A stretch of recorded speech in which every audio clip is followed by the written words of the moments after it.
Welcome back. In this video, I want to talk about a program called MayRetire. Now, this is a free program that is available to everyone, and it's designed with the intention to show you how to withdraw from your portfolio when you retire. Knowing which accounts to withdraw from first, your RRSP, TFSA, non-registered, you got pensions and CPP and OAS and all those. Knowing which to withdraw from first can save you thousands of dollars in taxes when you do retire. Now, I do have a video on a program that I used to use all the time called Milestones.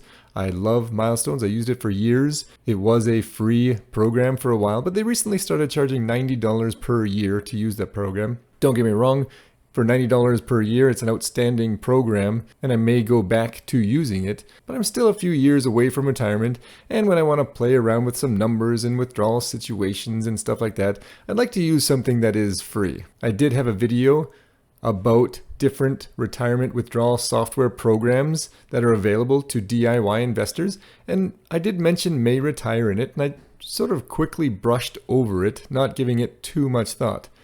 Then I read an article on Dale Roberts' Cut the Crap Investing blog, and he mentioned MayRetire, and he said that he really likes it, and so I thought I'd dig a little deeper into this program, and it's really quite nice. So when you go to MayRetire.com, you'll be greeted with this screen.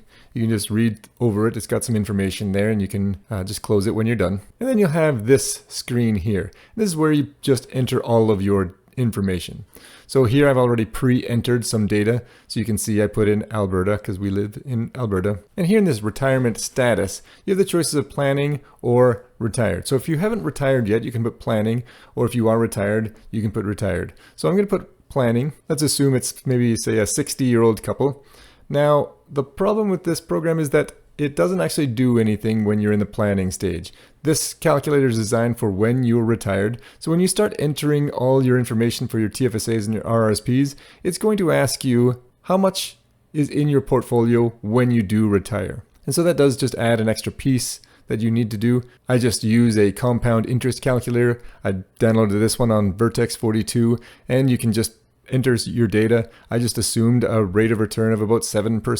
And here I changed the amount of years to grow to 5 years. Let's say I'm putting $500 in per month, and you can see the growth of that $125,000 portfolio to $210,000. So that's where you would get your numbers. And again, over here on the left, I'm planning for a couple in this situation. I turned off splitting CPP. I will have a video on how to split your CPP. I'm not sure how many people are aware of that option, so I just turned that off. I just put that the couple was both 65 years old when they start their retirement, and their CPP age, I just put 68 years old for both of them, and their OAS at 65 years old. And as you play around with different scenarios, you can change that to see when your ideal age is for taking CPP and OAS. And for the amount of CPP at 65, I just put in the average, which is now $844 for CPP. And I just said that this couple was in Canada for the whole 40 years, or the 60 years, I guess. And so they've maxed out their OAS, and so they're receiving the full $740 per month. And if you're unsure with what any of these boxes represent, the question mark at the top is always a good guide, and it'll help explain what each of the different boxes do. You can see what amounts I have this couple having for their TFSAs, their RRSPs. I didn't put any lifts in there. And the unregistered investment account, the non-reg, there is only one box. And so he does have it so that it is split 50-50 for the non-registered accounts. I just put $20,000 in there. And for this box here, the initial capital gains or loss, I just assumed that the couple put in $15,000 into their non-registered account. It grew to $20,000, as you can see here. So that was a growth of $5,000 from their initial investment of $15,000, which is a gain of 33% in capital gains. If you have capital losses, you can just make that a negative. Here you can state whether the program should be withdrawing from RSPs and non-registered accounts in retirement and putting it into your TFSA. Nowhere does the program at this point ask what your TFSA contribution room is. I'm just going to assume that at this point the maximum limit that you can transfer into your TFSA is the $7,000 contribution limit that you have available in 2025 and 2026 as well. Here, if you're going to prioritize the RRSP meltdown strategy, you have a bunch of different options on how fast you want to withdraw from your RRSPs. Inflation rate, I just used a 2.5% inflation rate for this scenario. This box here, the investment return method, is brand new and I quite like it. So you can actually just state if you want an overall return that is constant. So in this case, I said there would be a 6% rate of return. So I'm just beating inflation by 3.5%, which was 2.5%. And so 2.5 plus 3.5% is 6%. So I'm getting 6% return, but it's got to be adjusted for inflation. So I'm beating inflation by 3.5%. Now, what you can do now, you can change it for each of your different accounts. So if you click on the asset allocation per account, here you have your RRSP, your TFSA, and your non-registered accounts, and you can state what percentage of each holdings are in your account. So I just put 100% US equity into my RRSPs, and then in my TFSAs, I did a 40-30-30 split. In my non-registered account, you can adapt any way you want. And what's really nice is if you just click on this edit button here, he has a whole bunch of different options here that you can just choose to autofill for you. So if you're familiar with the asset allocation ETFs and you invest in VEQT or a similar product, then you can just click on that and it automatically fills in each of the asset allocation from that account. And you can see that based on what financial planners are supposed to be using, you're going to get about a 4.16% adjusted for inflation target on this portfolio. And if you use something more conservative like VBAL, you can see that it goes down to 2.85% adjusted for inflation, because now you have those bonds and some safer products in this portfolio. So I'm just going to click on VEQT and click Save. Dividend change sensitivity.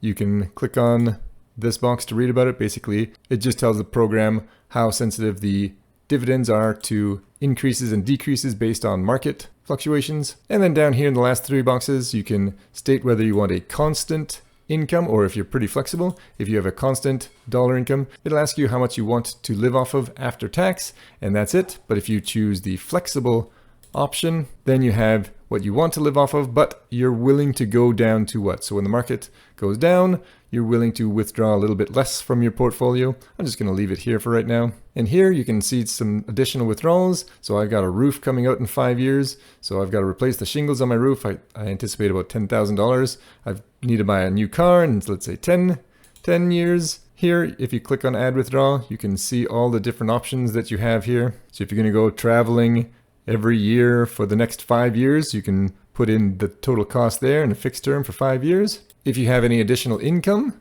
for example, pensions, so my wife and I do have pensions coming in, you can state how much you're going to make per year. Is it indexed with inflation? What I like about this is you can customize the inflation, because my pension is actually 70% of whatever inflation is, so I can change that to 70%. My pension would not be tax-free. It would count as regular income, so I would choose that. I would have one for myself and one for my wife, and then my pension would go indefinitely until I die. So I'm not going to put a pension in there, but that's just how you would enter something like that. And then a new feature here is your rentals. So if you have rental property or the sale of a property or some debt or anything of that nature, you can enter that data into here. So all in all, there's a lot of information that you can put into this program, which is really nice. And then you have two options. You can press the calculate or the simulate. And what the calculate does is basically in a unreal world where you get 6% interest per year throughout your entire retirement, what is that going to look like? And you can see that you have the upper bar, your 85,000, and then your lower bar in the green down here. But what's really nice is if you do simulate, then it runs the Monte Carlo simulations. And when you run the Monte Carlo simulations, there's probably hundreds or even thousands of different scenarios that could occur to get that 6% per year interest rate. And you can see that there's about a 64% chance of this working. There's a lot of good data here. It tells you how many scenarios. So you can see 500 scenarios. 5 of them had a large RRSP balance remaining. 32 of them had a large portfolio balance at the end, so you're retiring with substantial money. There wasn't any OAS clawbacks. You never depleted your TFSA early, and so on. So there's lots of good data in here for those 500 different scenarios. And then here you can look through, there's the 90th percentile where you're going to be okay. And then down at the bottom, you can see that the 10th percentile, you are running out of money at about 84 years old. And then you've got the 25th percentile where you're going to make it almost to 91. And again, you can change your age. So if you think you're only going to make it to 87, then in most scenarios, you're going to be okay. You can see the confidence levels here. So if at 87, you can see it's about 81.4%. And with these Monte Carlo confidence levels, they should be taken with a grain of salt. You don't need 100% success rate. Generally, they say between 80 and 95%, you're going to be okay. So you can see that all the way up to about 87 years old, you're probably going to be okay, but you may have to make some modifications if you think you're going to live longer than that. And then you can see some more data here. Here's your withdrawals. So you can see here, this is where we bought a new roof. So you can see here all your different scenarios. In the second year of your retirement at age 66, you would have a gross income of $112,000.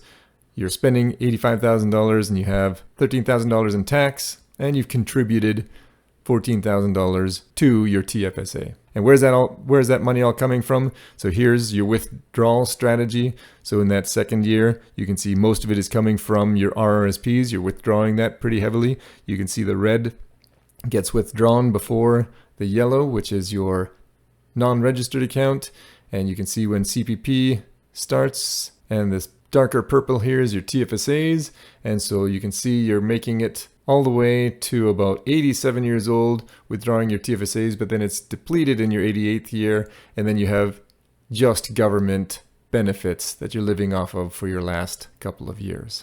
And then here you can see the balances of each account. So in the second year, you can see that the TFSA is at $185,000, but you can see it's steadily growing until we start withdrawing it from the accounts as we start depleting our RRSPs and our non-registered accounts. And here you can see your overall estate, and the gray is your estate taxes. So if you died, say, at age 67, you would have $95,917 in estate taxes, and that gradually goes down because you're now only withdrawing from your TFSA. You've depleted all your other accounts. And here's the simulation results. You can see there's a lot of years of negatives in this scenario. So this is a pretty worst case scenario type of deal. I don't know if we've ever had that many, but we've had some bigger gains later on and some smaller gains early on.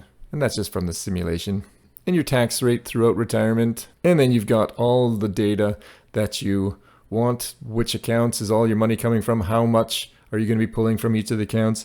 And it's really nice because you can just export that to an Excel document. It's just one big file and you can grab all the data from there. Up at the top, you can also save all your data. You can basically just take whatever I just went through and save it to a PDF if you click on this button here. And then you can have that on your computer, or you can print that off, or whatever you want to do. So all in all, this program is pretty good for a free program. I did compare results to milestones, and there are slight differences, but overall there's a lot of overlap. This can be a great tool to use to make sure you're on the right track. I hope this video has shown you how to use MayRetire's withdrawal program here. If you have enjoyed this video and would like to stay informed of some of my other ones, please subscribe below and have a wonderful day.